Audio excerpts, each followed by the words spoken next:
नमस्ते, म कमल कटवालको तर्फबाट news99np.com मा तपाईहरुलाई स्वागत छ। आज विशेष गरी हामी भरत राजवंशी वार्ड नम्बर 7 का नेपाली कांग्रेसका वडाध्यक्ष हुनुहुन्छ।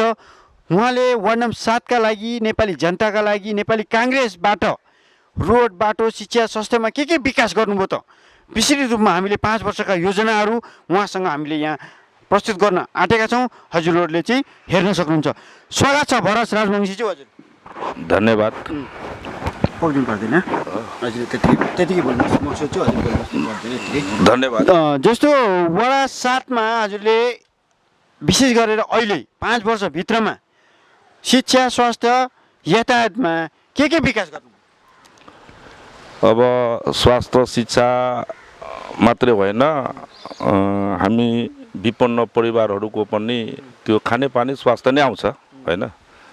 र हामी खानेपानीहरू र किसान कृषिमा केही मोटर बोर्डिङहरू पनि र हाम्रा बालुवाडी अन्तर्गत हुन त कचन कवल 7 बालुवाडी एकदम यस्तो छ कि अब विकट भन्नाले त्यहाँ खोला बढी भएको ठाउँ र पानी जम्ने ठाउँ र यो 5 वर्षमा बाटाघाटा लगभग तपाईको धेरै बाटाहरूको हाम्रो शाखा बाटाहरू सहित भित्र बाटाहरू पनि काम धेरै भएको छ। र हामीलाई गाउँपालिकाबाट वाडा सिलिङ बजेट 50 लाख दिएको थियो 3 वर्ष, चौथो वर्षमा 10 लाख मात्रै दिए, अरू सब बजेट कटौती गरे र त्यो कोभिड-19 ले गर्दा अब बजेट हामीले 10 लाख मात्रै दियो। त्यो 10 लाखले हामीले अब जुन गर्नुपर्ने त्यो हामीले गर्न पाएनौँ र पछिल्लो वर्षमा 35 लाख दिए गाउँपालिकाबाट। जस्तो अब पहिला रोड कस्तो थियो, अहिले आएर हजुरले कस्तो विकास गर्नु र त्यसमा भ्रष्टाचारहरू कतिको मिसिएको छ?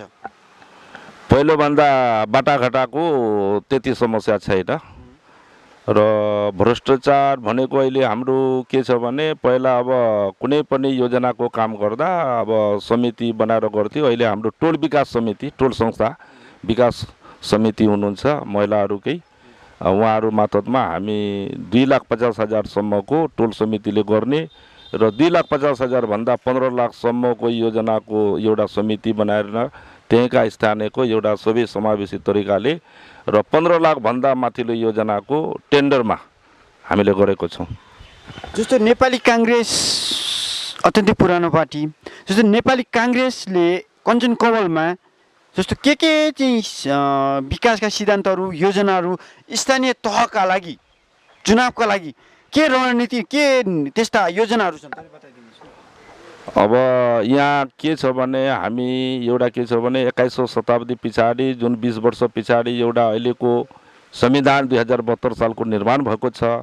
के को लागि? यो त लोकतान्त्रिक एउटा गणतन्त्र लोकतान्त्रिकको लागि एउटा के छ भने पछाडि पढेको वर्गहरूलाई पनि हामीले मध्यनजर राखेर उहाँहरूलाई प्राथमिकता दिएर, जस्तै कुनै एउटा तपाईको अब चाहे शिक्षामा होस्, चाहे स्वास्थ्यमा होस्, चाहे अन्य उसमा होस्, उहाँहरूलाई प्राथमिकता दिने एउटा जुन हाम्रो एउटा लक्ष्य छ त्यो अहिलेसम्म हामीले के छ भने हामी अल्पमतमा जितेको छौँ। हाम्रा कुराहरू त्यति त्यहाँ सेयर भएन, हामीलाई त्यति अब त्यहाँ हामीले केही गर्न अलिकति खोजेको त्यो कुरालाई हाम्रो लागू भएन, हामी अल्पमत छौँ। अब यहाँ के छ भने गाउँपालिका एउटा बहुमत तपाईको राप्रपा पार्टी, अब उहाँको अहिले पनि यो संविधानलाई मान्यता र मूल्यवान उहाँहरूले दिएको छैन र यहाँ काम जुन एउटा मतलब हाम्रो हुन त म नेपाली कांग्रेसको एउटा पुरानो कार्यकर्ता पनि हो र पहिला सभापति पनि हो र जुन हाम्रो एउटा हुनुपर्ने यो लोकतन्त्र के को लागि आयो, एउटा स्थानीय तह के को लागि आयो? अहिले 3 तह सरकार छन्, स्थानीय तह, प्रदेश र सङ्घ। अब हामीले अहिले स्थानीय जुन सरकार बनिसके पछाडि अब सिंहदरबार वास्तविक यो जुन एउटा राम्रोसँग परिचालन गर्नुपर्ने त्यो परिचालन मलाई लाग्दैछ यो गाउँपालिकाले गरेन र त्यो आधाले गरेको भए आज जस्तै कि बजेट पहिला भन्दा तपाईको कति निकै बजेट आउँछन्, त्यो बजेट अनुसार हामीले वाडालाई दिएको भए हामीले वाडाबाट जस तपाईको विचारमा अहिले राप्रपाका मेयर हुनुहुन्छ कञ्चन कवलमा, उहाँले तपाईलाई मागे जति बजेट दिनु भएन भन्ने तपाईको गुनासो? हजुर हजुर जस्तो उहाँलाई कति बजेट चाहिँ तपाईँलाई दिनुभयो त्यस्तो तपाईँले के भेदभाव गरेर छुट्याउनु भएको छ? यो के छ भने अब उहाँहरूको एउटा के छ भने कार्यकर्ता हेर्छन् अनि अब नातावाद यस्तै छ। जस्तैमा सबभन्दा एउटा बाटोको नाम हाम्रो चन्द्रमणि मार्ग भन्छ। त्यो बाटोमा अहिलेसम्म मलाई लाग्दैछ अब जे जति भयो त्यही अब मुखमै भयो। हाम्रो त्यो साबिक फर्साडाङ्गीमा त्यहाँभन्दा अगाडि तपाईँको कुनै बजेट अहिलेसम्म चालिना पैसा दिएको छैन। जस्तो हजुरले माग गर्नुभयो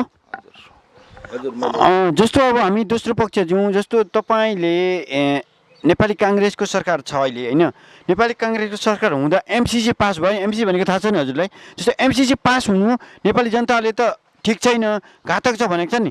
तपाईँ एउटा वडाध्यक्ष भएका नाताले यहाँका नेपाली जनताहरूको राय सुझाव अनुसार एमसिसी पास हुनु ठिक हो?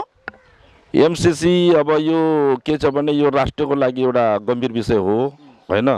मैले जहाँसम्म एउटा के बुझ्दा अब यो अहिलेको जुन नेपाली काङ्ग्रेसको गठबन्धन सरकार हुनुहुन्छ, अब एमसिसी पास गरौँ भने अलिकति त्यहाँ पनि समस्या, नगरौँ भने पनि समस्या। यो त अब अगाडिदेखि नै तपाईँको प्रक्रिया छिरिसकेको छ।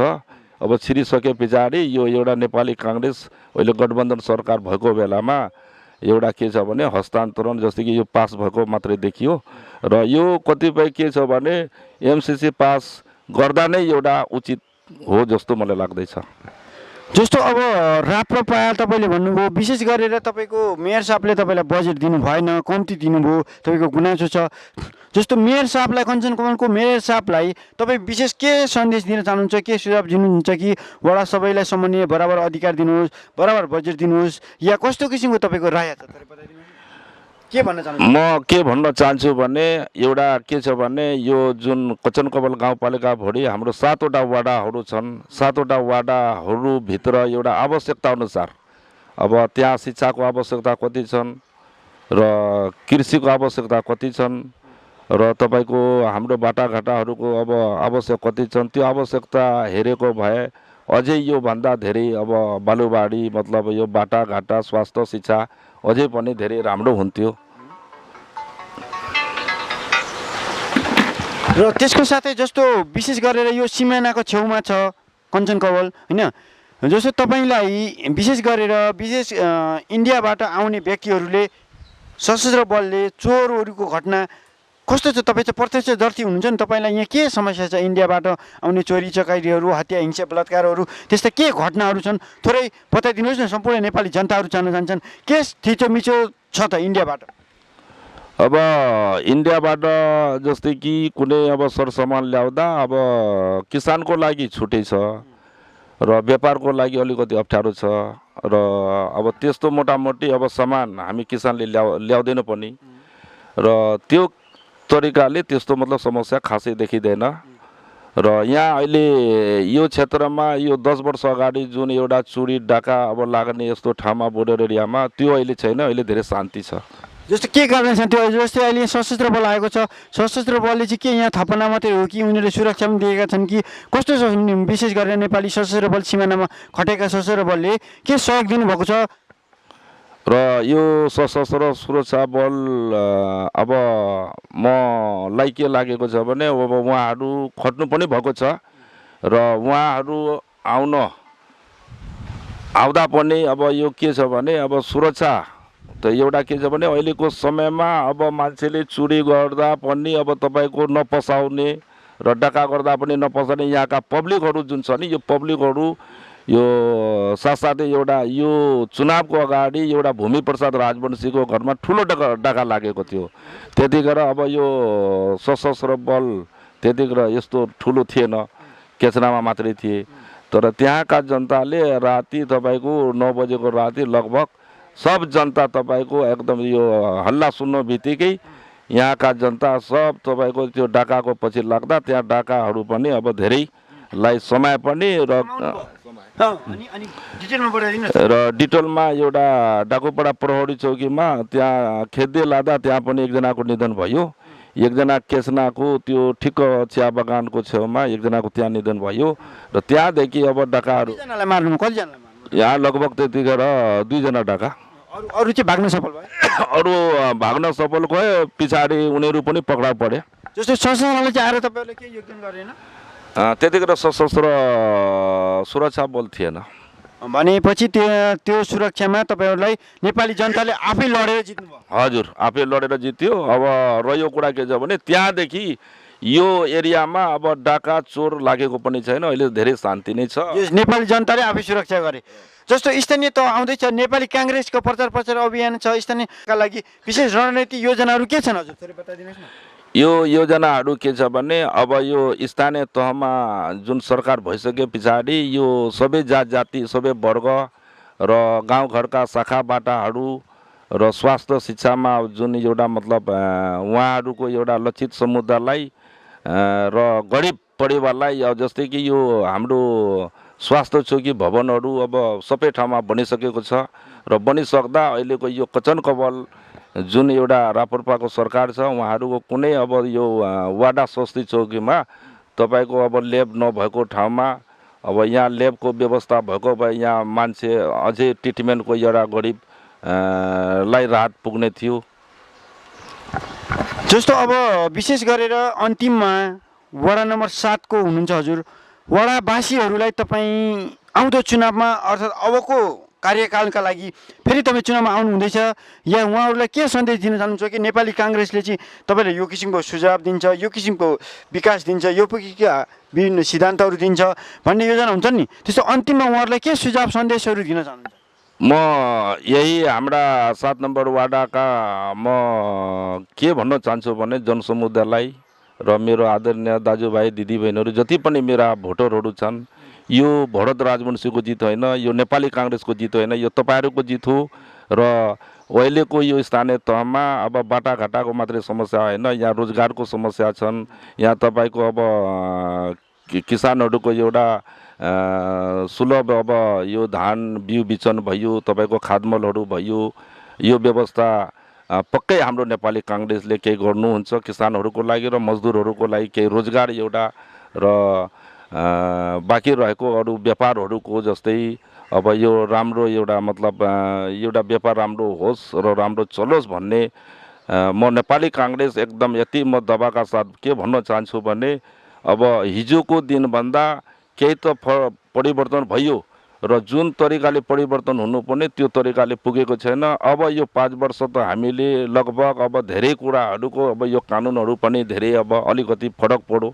अब यो 5 वर्षमा नेपाली काङ्ग्रेस पक्कै अब पहिलाभन्दा हामीले जनताहरूको लागि, यहाँका किसानहरूको लागि, यहाँका मजदुरहरूको लागि, यहाँ महिला दिदीबहिनीहरूको लागि, यहाँ पछाडि परेको वर्गहरूको लागि हामी राम्रो गर्छौँ भन्ने म एकदम यो प्रतिबद्धताका साथ यही भन्न चाहन्छु। जस्तो सम्पूर्ण नेपालीहरूलाई जस्तो अहिले हाम्रो यो कोभिडको माहौल छ, यो अवस्थामा र अहिले आएर वार्ड नम्बर 7 बाट नेपाली काङ्ग्रेसको हुनुहुन्छ उहाँ कञ्चन कवलमा, र उहाँले विकासका योजना आफ्ना धारणाहरू प्रस्तुत गरिसक्नु भएको छ भन्दै आज हाम्रो 2-4 शब्द उहाँका हामी यहीँ अन्त्य गर्न सक्छौँ। हवस् त, धन्यवाद हजुर।